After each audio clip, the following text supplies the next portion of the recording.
Тук и млъкнете малко, бе. Добре, айде ти го. Тук и да стъчкуваш и да не стъчкуваш. Нонсенс. Ама така е. Като се разбихме градския транспорт, сега ще се блъскаме в разни маршрутки. Но много ви се моля, престанете да ме блъскате. И вие, ако обичате шофьор, отворете някакъв прозорец, ще се издушим. Извинявайте много, аз къде да хвърлям тези ягоди? Може ли през прозореца? Прощавайте, може ли в пепелника?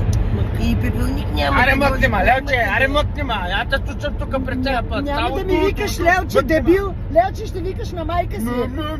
Цялото им поколение е дебилно, моля ви се. Вижте им министър, айде моля. Да.